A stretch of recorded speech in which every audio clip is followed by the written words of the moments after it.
இந்த வீடியோவை இதுக்கு மேல பார்க்காதீங்க. அப்படியே ஸ்டாப் பண்ணிடுங்க. நான் இப்படி சொல்றதுக்கு ஒரு காரணமும் இருக்கு. அது நிச்சயம் உங்களுக்கு ஆச்சரியமா இருக்கும். அப்படித்தானே எந்த சந்தேகமும் இல்லை. மழை பெய்யும் போது வெளிய போகாதீங்க, உடம்பு சீக்கிரம் கெட்டு போயிடும். மழை பெய்யக்கூடாதுன்னு சொல்லுவோம்.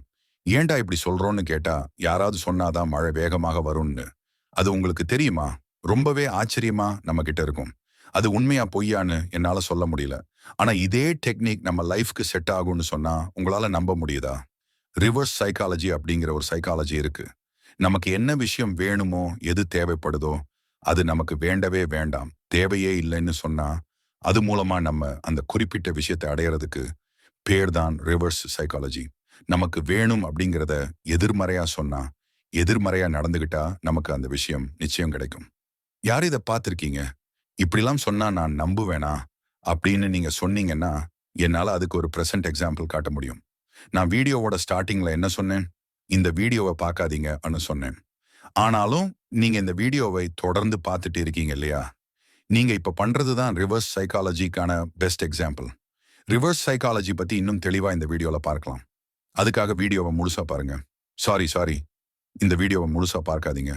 நம்மளோட டே டு டே லைஃப்ல நிறைய விஷயங்கள் ரிவர்ஸ் சைக்காலஜி படி தான் நடந்துட்டே இருக்கு. ஒரு சின்ன குழந்தை கிட்ட போய் அது நெருப்பு தொடாத அப்படின்னு சொன்னா அந்த குழந்தை முதல்ல நெருப்பை தான் தொட்டு பார்க்கும். ஏதாவது கடைக்கு போனா அங்க ஒரு பாக்ஸ் மேல டோன்ட் ஓபன் திஸ் பாக்ஸ்ன்னு எழுதியிருக்கும். நம்ம சும்மா இருப்போமா? நீ என்ன ஓபன் பண்ணாதன்னு சொல்றது, நான் அதை ஓபன் பண்ணியே தீருவேன்னு அதை ஓபன் பண்ணி பார்க்க நினைப்போம். ரோடுல நோ பார்க்கிங் போர்டு இருந்தா அங்கதான் வாகனம் வெஹிக்கிள் பார்க் பண்ணுவோம். இங்க குப்பை கொட்டாதீர்னு எழுதியிருந்தா அங்கதான் குப்பையை கொட்டுவோம். டோன்ட் ஸ்மோக்னு ஒரு பாக்ஸ் மேலேயே எழுதியிருந்தாலும் நம்ம அதையெல்லாம் கண்டுக்காம போய் ஸ்மோக் பண்ணுவோம். நம்ம வீட்ல கொஞ்சம் எனக்கு ஹெல்ப் பண்ணுவேன்னு அம்மா சொன்னாங்கன்னா, நமக்கு வேலையே இல்லைனாலும் எனக்கு நிறைய வேலை இருக்குன்னு அப்படி சொல்லுவோம். காலேஜ் அசைன்மெண்ட் எழுதணும்னு சார் சொன்னா, நீங்க என்ன சொல்றது? நான் என்ன கேட்கறதுன்னு நாம அதை செய்ய மாட்டோம். நாளைக்கு டெஸ்ட்டுக்கு படிச்சுட்டு வாங்கன்னு சொன்னா படிக்க மாட்டோம். இன்ஸ்டாகிராம் ஸ்க்ரோல் பண்ணிட்டு இருக்கும்போது ஒரு போஸ்ட் சென்சிட்டிவ் கான்டென்ட் அப்படின்னு இருந்தா அதை கிளிக் பண்ணி என்னன்னு பார்ப்போம். போட்டு அது ஹைட் ஆகி இருந்தால் இதைத்தான் கண்டிப்பா பார்த்து ஆகணும்னு நம்ம அதை கிளிக் பண்ணி ஓபன் பண்ணுவோம். இதுல இருந்து உங்களுக்கு என்ன புரியுது? ஒரு விஷயத்த செய்யாதன்னு சொன்னா நம்ம அதை கண்டிப்பா செய்யணும் அப்படிங்கிற மென்டாலிட்டி நமக்குள்ள நேச்சுரல் ஆகவே இருக்குதுன்னு புரியுதா? காலம் மாறினாலும் நம்மளோட ட்ரெண்ட் மாறினாலும் இந்த ஒரு ரிவர்ஸ் சைக்காலஜி இது வரைக்கும் யாருக்கிட்டையும் மாறல, நிச்சயமா மாற போறதும் இல்லை. இந்த ரிவர்ஸ் சைக்காலஜியா யூஸ் பண்ணி நமக்கு தேவையான நிறைய விஷயங்களை சாதிச்சுக்க முடியும். நம்மளோட மதிப்பு மற்றும் மரியாதை அதிகப்படுத்திக்கவும் முடியும். பிஸ்னஸ் ஃபீல்டெல்லாம் நம்மளோட ப்ராடக்டா அதிகமாக சேல் பண்ணவும் முடியும். இதுக்கு ஒரு ஃபைனஸ்ட் எக்ஸாம்பிள் சொல்லணும்னா, நீயா நானா கோபிநாத் அவங்க எழுதின ப்ளீஸ் இந்த புத்தகத்தை வாங்காதீங்க அப்படிங்கிற புக் தான். இந்த புக்கோட பேரே நிறைய பேர் இந்த புத்தகத்தை வாங்க வச்சிருச்சு. இது வரைக்கும் இந்த புக் 5 லட்சம் காப்பீஸ் கேயு மேல சேல் ஆகியிருக்கு. இந்த புத்தகத்தோட பார்ட் 2 ரிலீஸ் ஆகி அதுக்கும் நல்ல வரவேற்பு இருக்குது. அப்ப வெறும் பேருக்கு மட்டும்தான் இந்த புக் வித்துச்சான்னு கேட்டா அது கிடையாது. இது ரொம்பவே அருமையான ஒரு புத்தகம். ஆனா இதோட ஆப்போசிட்டான பேரும் அது என்ன புத்தகம்னு எல்லாரையும் திரும்பி பார்க்க வச்சது அப்படிங்கிறது தான் உண்மை. இப்படி ஒரு பேர் வைக்கலன்னா கூட இந்த புத்தகம் நிறைய காப்பீஸ் சேல் ஆகி இருக்கும். ஆனா 5 லட்சம் காப்பீஸ் அளவுக்கு கண்டிப்பா சேல் ஆகி இருக்குமான்னு கேட்டா அது கேள்விக்குறிதான். இந்த ரிவர்ஸ் சைக்காலஜி நம்ம லைஃப்ல நிறைய இடங்கள்ல நம்மளோட தேவைகளுக்காகவும் முன்னேற்றத்துக்காகவும் வளர்ச்சிக்காகவும் பயன்படுத்தலாம். இதை வச்சு நம்ம இன்னொருத்தர் மூலமா செய்ய வேண்டிய விஷயங்களையும் செஞ்சுக்க முடியும். அதே நேரம் இதை நம்ம அடிக்கடி பயன்படுத்தக்கூடாது. பிகாஸ் நம்ம ரிவர்ஸ் சைக்காலஜி யூஸ் பண்றோம்னு இன்னொருத்தர் கண்டுபிடிச்சிட்டாங்கன்னா அதுக்கப்புறமா அவங்க நம்ம நினைக்கிற மாதிரி எல்லாம் மூவ் ஆக மாட்டாங்க. So be careful on using this psychology. நம்ம இன்னொருத்தர் கிட்ட இந்த சைக்காலஜியா யூஸ் பண்றதுக்கு முன்னாடி நம்ம கிட்ட யாரோ ஒருத்தர் இதை யூஸ் பண்ணி இருப்பாங்க இல்லையா? அந்த எக்ஸ்பீரியன்ஸ் கொஞ்சம் யோசிச்சு பாருங்க. நீங்க யோசிச்சு பார்க்குற நேரத்துல என்னோட லைஃப்ல நடந்த ரிவர்ஸ் சைக்காலஜி இன்சிடென்ட் உங்ககிட்ட ஷேர் பண்ணிக்க ஆசைப்படுறேன். ஒரு நாள் என்னோட ஃப்ரெண்ட் ஒருத்தன் ரொம்ப நாள் கழிச்சு என் வீட்டுக்கு வந்திருந்தான். ஜெனரல் பேசிட்டே இருக்கும்போது இடையில போர் அடிச்சது. அப்ப செஸ் விளையாடலாம்னு முடிவு பண்ணணும். நான் நல்லாவே செஸ் விளையாடுவேன். ஆனா என் ஃப்ரெண்ட் எனக்கு உங்க அளவுக்கெல்லாம் செஸ் விளையாட தெரியாதுடா. அவன் யூஸ் பண்ணுன ரிவர்ஸ் சைக்காலஜி நான் அவன் குறைச்சி எடை போடுறதுக்கான வாய்ப்பை எனக்கு உருவாக்கிடுச்சு. அதோட விளைவா நான் அந்த செஸ் மேட்சா லூஸ் பண்ணிட்டேன். இப்போ உங்களோட ரிவர்ஸ் சைக்காலஜி எக்ஸ்பீரியன்ஸ் என்னன்னு கமெண்ட்ல சொல்லுங்க. இப்ப நம்ம எந்த இடங்கள்ல எல்லாம் ரிவர்ஸ் சைக்காலஜி யூஸ் பண்றதுன்னு பார்க்கலாம். Number 1, marketing mostly reverse psychology marketing ஃபீல்டில் தான் யூஸ் பண்ணுவாங்க. நிறைய பெரிய பெரிய கம்பெனிகள் அவங்களோட மார்க்கெட்டிங்ல ஒரு ரிச்னஸ் ஃபாலோ பண்ணுவாங்க. BMW, லேம்பர்கினி மாதிரியான கார் பிராண்ட்ஸ், AMTV ஆட்ஸ்ல பெரும்பாலும் வரமாட்டாங்க. இதுக்கான காரணம் என்னன்னு யோசிச்சிருக்கீங்களா? பொதுவா ஆட்ஸ் LAM எதுக்காக கொடுக்குறாங்க?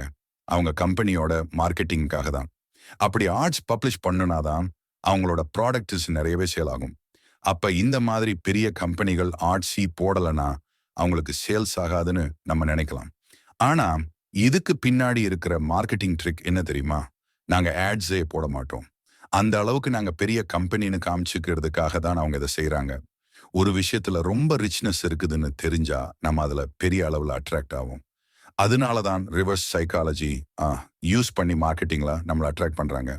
இது மட்டும் இல்லாம சில கம்பெனிகள் எங்க ப்ராடக்ட்ஸா வாங்கி கொஞ்ச நாள் யூஸ் பண்ணுங்க, பிடிக்கலன்னா கொஞ்ச நாள்ல ரிட்டர்ன் பண்ணிடுங்கன்னு சொல்லி விளம்பரம் பண்ணுவாங்க. உடனே நாமளும் அதை வாங்கிடுவோம். நாம் அதை எப்படியும் ரிட்டர்ன் பண்ண மாட்டோம்னு அவங்களுக்கும் தெரியும், நமக்கும் தெரியும். ஆனா நம்ம செய்யாத ஒரு விஷயத்த ஆப்ஷனா வச்சு நம்ம கிட்ட அதை விற்கிறது தான் மார்க்கெட்டிங் ரிவர்ஸ் சைக்காலஜி. அதாவது எல்லா கம்பெனிகளும் எங்க கிட்ட இதை வாங்குங்கன்னு சொல்றப்ப ஒருத்தர் மட்டும் எங்க கிட்ட வாங்கிட்டு பிடிக்கலனா திருப்பி கொடுத்துடுங்கன்னா நம்ம அதைத்தான் சூஸ் பண்ணுவோம். ரிவர்ஸ் சைக்காலஜி இப்படியும் யூஸ் பண்ணலாம். நோ. 2, பேரண்ட்ஸ் கேன் யூஸ் குழந்தைங்க கிட்ட வெளியே ரோட்ல போய் விளையாடாதுன்னு சொன்னா உடனே அவங்க வேகமா ரோட்டுக்கு தான் ஓடி போவாங்க. நம்ம எதை செய்யாதுன்னு சொல்றோமோ அதைத்தான் முதல்ல செய்வாங்க. அப்ப நம்ம ரிவர்ஸ் சைக்காலஜியா யூஸ் பண்ணலாம். அதுக்காக வெளியே போய் ரோட்ல விளையாடுன்னு நம்ம சொல்ல வேண்டாம். ஆனா விளையாடுங்கன்னு மட்டும் பொதுவாக மேலோட்டமா சொல்லிட்டா அவங்க எப்பவும் விளையாடுற இடத்துலயே விளையாடுவாங்க. அதே மாதிரி காய்கறிகள் நல்லா சாப்பிடணும்னு நம்ம சொன்னா அவங்க அதை ஒதுக்குவாங்க. இங்கேயும் அதே மாதிரி அதை நம்ம பெருசா கண்டுக்காம விட்டா அவங்க காய்கறிகள் சாப்பிடுவாங்க. காலையில ஸ்கூலுக்கு கிளப்புறதுக்கு லேட் பண்ணுனாங்கன்னா நீ இன்னைக்கு ஸ்கூல் போக வேண்டாம், கிளம்பாதுன்னு சொன்னா இல்ல நான் ஸ்கூல் போறேன்னு வேகமா கிளம்புவாங்க. ஆனா பேரண்ட்ஸ் குழந்தைகளை ரிவர்ஸ் சைக்காலஜியோட அப்ரோச் பண்ணும்போது ரொம்பவே கவனமா இருக்கணும். நான் முன்னாடியே சொன்ன மாதிரி இது அளவோட தான் பயன்படுத்தணும். ரொம்பவே உங்க குழந்தைகளை கண்டுக்காத மாதிரி இருக்கிறதும் தப்பு தான். ஸோ தேவையான சில விஷயங்கள்ல மட்டும் இதை பயன்படுத்துங்க. Number 3, use it in love relationships. இதுக்கு சிறந்த உதாரணம் ஒன்று சொல்றேன். நிறைய பழைய படங்கள்ல ஹீரோ பிடிக்கலன்னு சொன்னாங்கன்னா உடனே ஹீரோ சொல்லுவாரு, என்ன பார்த்து லவ் வந்துடும்னு நீ பயப்படுற அப்படின்னு. உடனே ஹீரோயின் சொல்லுவாங்க, நெவர். அப்படின்னா கொஞ்ச நாள் என் கூட ஃப்ரெண்டு மாதிரி பழகி உனக்கு லவ் வராதுன்னு நிரூபிச்சு காட்டுன்னு சொல்லுவாங்க. அப்புறம் கொஞ்ச நாள்ல 2 பேரும் கமிட்டட் ஆயிடுவாங்க. என்ன ஒரு அருமையான ரிவர்ஸ் சைக்காலஜி பாத்தீங்களா? உங்களுக்கு ஒருத்தர் பிடிச்சிருந்துச்சுன்னா அவங்கள ஃபாலோ பண்ணிட்டே இருந்தா அது அவங்களுக்கு கோபத்தை வர வைக்கும். அதனால அந்த இடத்துல ரிவர்ஸ் சைக்காலஜி யூஸ் பண்ணுங்க. அதாவது அவங்க மேல உங்களுக்கு இன்ட்ரெஸ்ட் இருந்தாலும் அதை பெருசா வெளியே காட்டிக்காதீங்க, கண்டுக்காத மாதிரி இருங்க. அப்படி இருந்தா உங்களோட கவனத்தை அவங்க பக்கம் திருப்பதான் யாரா இருந்தாலும் ட்ரை பண்ணுவாங்க. நீங்க ஒரு பையனா இருந்தாலும் பொண்ணா இருந்தாலும் உங்களுக்கு பிடிச்சவங்கள உங்க பக்கம் இருக்கணும்னா இதை ட்ரை பண்ணுங்க. நம்மள ஒருத்தர் தேடி வந்து அன்பு வச்சா நம்ம அதை புரிஞ்சுக்க மாட்டோம். கண்டுக்காம போறவங்கள தான் அதிகமா தேடுவோம். அதுதான் சைக்காலஜி. Number 4, rare அவையபிலிட்டி. மற்றவங்க மத்தியில உங்க மதிப்பை அதிகப்படுத்தணும் அப்படின்னா நீங்க எப்பவும் அவையபிலிட்டியா இருக்காதீங்க. ஒரு விஷயம் கிடைக்காத போதுதான் எல்லாரும் அதை தேடுவாங்க. அந்த ஃபார்முலா தான் இங்கேயும். நீங்க எப்பவும் எல்லாருக்கும் நெருக்கமா அவைலபிளாக இருந்தீங்கன்னா நீங்க வெட்டியா தான் இருக்கீங்கன்னு எல்லாரும் முடிவு பண்ணிடுவாங்க. இதுக்கு ஒரு உதாரணம் சொல்லணும்னா நம்ம கடைக்கு போனா அங்க எந்த பொருள் குறைவா இருக்கோ அதை தான் முதல்ல வாங்குவோம். ஸ்டாக் அதிகம் இல்லைன்னு தெரிஞ்சாலே அதை நம்ம வாங்க ஆசைப்படுவோம் இல்லையா? அப்படிதான் இதுவும். உங்களை எப்பவுமே ஒருத்தர் ஈஸியா அணுக முடியிற சூழ்நிலை இருந்தா உங்களோட மதிப்பு கண்டிப்பா அதிகரிக்காது. அப்படி எல்லாருக்கும் எப்பவும் அவைலபிளாக இருந்தா நம்மளோட சொந்த வேலைகளும் பாதிக்கப்படும். அதனால ரேர் அவைலபிலிட்டியை கிரியேட் பண்ணிக்கோங்க. இதுக்கு உதாரணமா சினிமா ஆக்டர்ஸை சொல்லலாம். ஆக்டர் விஜய் நம்ம பார்க்கணும்னு நினைச்சா முடியுமா? எப்பா அவர் எவ்வளோ பெரிய ஆளு, அவரை பார்க்கறது சாதாரண விஷயம் இல்லைன்னு எல்லாருமே சொல்லுவாங்க. அவங்களோட வளர்ச்சியும் ரேர் அவைலபிலிட்டியும் தான் இந்த மதிப்பு மற்றும் மரியாதைக்கு காரணம். நாமும் அப்படி இருக்கதான் முயற்சி பண்ணணும். நம்மள ஒரு பிஸி மேனாக வச்சுக்கிறது நம்ம மதிப்பை உயர்த்தும்.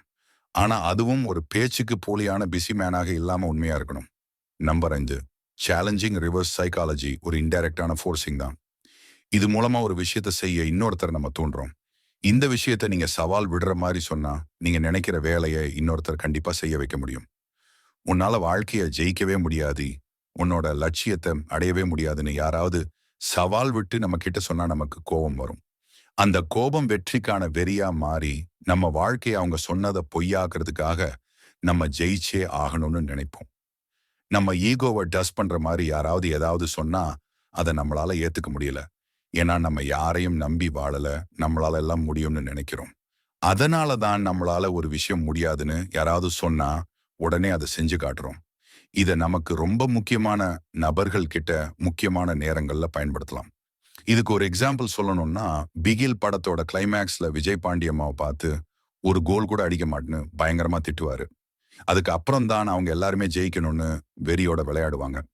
அந்த இடத்துல விஜய் யூஸ் பண்ணுனது ரிவர்ஸ் சைக்காலஜி. நீங்க யாரையாவது ஆக்டிவாக இயங்க வைக்கணும்னு நினைச்சா, அவங்க ஈகோவ டஸ்ட் பண்ற மாதிரி சவால் விடுங்க. ரிவர்ஸ் சைக்காலஜி யூஸ் பண்ணுங்க. நம்ம ரொம்ப சோகமா இருக்கும்போது, யாராவது வந்து அழாதன்னு சொன்னா, அவ்ளோ நேரம் அழாம இருந்துட்டு திடீர்னு அழுவோம். அதுவே நம்ம அழுதுட்டு இருக்கும்போது யாராவது எதுக்கு எடுத்தாலும் அழுகிறன்னு சொன்னா, உடனே கண்ண தொடச்சிட்டு, நான் அழவே இல்லைன்னு சொல்லுவோம். இந்த மாரி நம்ம வாழ்க்கையில நெறைய இடங்கள்ல நம்ம ரிவர்ஸ் சைக்காலஜியா யூஸ் பண்ணிட்டு தான் இருக்கிறோம். இனிமே உங்களுக்கு தேவைப்பட்டா ரிவர்ஸ் சைக்காலஜி. நான் சொன்ன விஷயங்கள்ல சரியா அளவோட யூஸ் பண்ணுங்க. திரும்பவும் சொல்றேன். நீங்க ஒருத்தர் மேல ரிவர்ஸ் சைக்காலஜியா யூஸ் பண்ண பாக்குறீங்கன்னு அவங்க கண்டுபிடிச்சிட்டா, அவங்க நீங்க நினைக்கிற மாரி மூவ் ஆக மாட்டாங்க. ஸோ தேவையான சில இடங்கள்ல மட்டும் எப்பயாவது ரிவர்ஸ் சைக்காலஜி யூஸ் பண்ணுங்க. அதுதான் எல்லாருக்கும் நல்லது. என்ன நண்பர்களே, இந்த ரிவர்ஸ் சைக்காலஜி பத்தி நீங்க என்ன நினைக்கிறீங்க? நம்மள சுத்தி எவ்வளோ விஷயங்கள் இத வச்சு தான் நடந்துட்டே இருக்குன்னு இப்ப உங்களுக்கு புரிஞ்சிருக்கும். ஆனா ஒரு முக்கியமான விஷயம், இத மத்தவங்க மேல ஒரு ஆயுதமா பயன்படுத்தாம, உங்களுடைய முன்னேற்றத்துக்கும், ஆரோக்கியமான உறவுகளுக்கும் மட்டும் சரியான அளவுல பயன்படுத்துங்க. ஏன்னா இது ஒரு இருமுனை கத்தி மாதிரி. இந்த வீடியோ உங்களுக்கு பிடிச்சிருந்தா, இல்ல பிடிக்கலனாலும் பரவாயில்ல, மறக்காம உங்க நண்பர்களுக்கு ஷேர் பண்ணுங்க. உங்க வாழ்க்கையில நீங்க என்னைக்காவது தெரியாமலேயே இந்த ரிவர்ஸ் சைக்காலஜியை யார்கிட்டயாவது பயன்படுத்தி இருக்கீங்களா? இல்ல யாராவது உங்ககிட்ட இத பயன்படுத்தி நீங்க பல்பு வாங்கியிருக்கீங்களா? அத கண்டிப்பா கீழே கமெண்ட்ல சொல்லுங்க. அடுத்த ஒரு சுவாரஸ்யமான வீடியோல உங்களை சந்திக்கிறேன். அதுவரைக்கும் ஸ்டே ஸ்மார்ட், ஸ்டே பாசிட்டிவ். என்றும்